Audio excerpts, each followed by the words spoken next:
এখন আবার নতুন করে ওই খানাগুলোতে 100 টাকাও ঘুষ খাওয়া শুরু হয়েছে। এই অন্তর্বর্তীকালীন সরকারের সবচেয়ে বড় ব্যর্থতা হচ্ছে ফ্যাসিস্টদের দোসরদের তো পারেই নাই, এই ধরনের ভণ্ড সৎ মানুষদেরকেও ওই বিভিন্ন দায়িত্ব থেকে উৎপাদন করতে পারে না। ইমিগ্রেশনে যে দাসের মতো ব্যবহার করে, যাদের টাকায় তাদের বেতন হয়, তাদের এই ব্যবহার পাওয়ার কথা ছিল, কিন্তু তারা উল্টা যারা অ্যাকচুয়ালি এই দেশের মনিব তাদের সাথে এই ব্যবহার করে।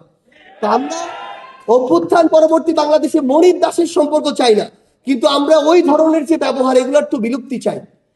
কিন্তু সত্যি কথা বলতে এই 1 বছরে দেখেছি, আপনি কোন একটা সিস্টেম পরিবর্তন করবেন, একটা সিস্টেম আলাদাভাবে পরিবর্তন হবে না। যদি আপনি করেন, আমি লিখে দিতে পারি সেটা সাস্টেইনেবল হবে না।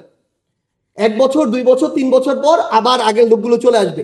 যেমনি ভাবে একটা ছোট্ট এক্সাম্পল মিলিয়ে নিতে পারেন, অভ্যুত্থানের পরের 2, 3, 4 মাস বাংলাদেশটা যেভাবে চলার দরকার ছিল, ওই কিছু আন্দোলন টাইপের জিনিসপত্র বা বিভিন্ন ধরনের প্রতিবাদ বাদ দিয়ে বাংলাদেশটা কিন্তু ওইভাবে চলেছিল। কিছু কিছু কালপ্রিটের মধ্যে ওই ভয়টা ছিল যে আমি যদি উল্টাপাল্টা কিছু করি আবার না কিছু হয়ে যায়, ছিল। কিন্তু আপনি দেখবেন যখন তাদের বিরুদ্ধে ব্যবস্থা নেওয়া হয়নি, এখন আবার নতুন করে ওই খানাগুলোতে 100 টাকাও ঘুষ খাওয়া শুরু হয়েছে। ইলেকট্রা এয়ার কন্ডিশনার কম বিদ্যুৎ খরচে দেবে অধিক শীতলতা আর সেভিংসও হয়ে যাবে। তাই আপনি দেখবেন আপনার আত্মীয় স্বজনদের অনেকেই, আপনার স্ত্রী হতে পারে, বাবা মা হতে পারে, ভূমি অফিসে যখন যায় দালালদের খপ্পরে হাজার হাজার টাকার খপ্পরে পড়ে আপনার লিগ্যাল জিনিসটা পর্যন্ত আপনি পান না।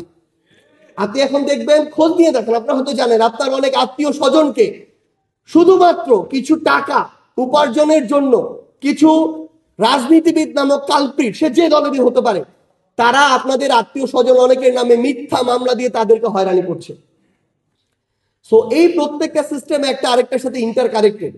আমি আপনাদেরকে যেটা অনুরোধ করব, ধরতে হবে গোড়াটা কাটা, আগায় যত পানি দেন কোনো লাভ নাই।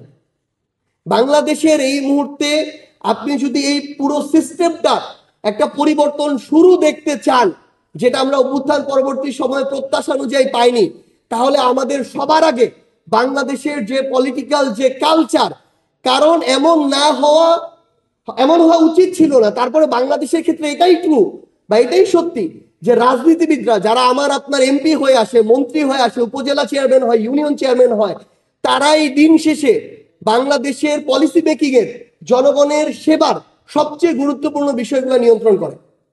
সো আমাদের একটা নির্দিষ্ট জেলা 1 বা একাধিক এমপি আছে, কিন্তু যত বড় জেলা প্রশাসকই হোক, পুলিশ সুপারই হোক, তারা যদি বলে এই ভালো জিনিসটা এইভাবেই হতে হবে, ওই ডিসি, ওই পুলিশ সুপার, তার সাধ্য নাই তার বিপক্ষে গিয়ে করা। যত শত শত কোটি টাকার প্রজেক্ট চলবে, ওই প্রজেক্টগুলো সিস্টেমে হোক, সিস্টেমের পিছনে দিয়ে হোক, ওই মানুষটা পাবেন, এবং সেখান থেকে তিনি 50 কোটি না 500 কোটি টাকা জনগণের টাকা লুটপাট করবেন।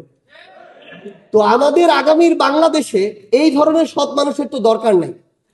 কিন্তু এই অন্তর্বর্তীকালীন সরকারের সবচেয়ে বড় ব্যর্থতা হচ্ছে ফ্যাসিস্টদের দোসরদের তো পারেই নাই, এই ধরনের ভণ্ড সৎ মানুষদেরকেও ওই বিভিন্ন দায়িত্ব থেকে উৎপাদন করতে পারে নাই।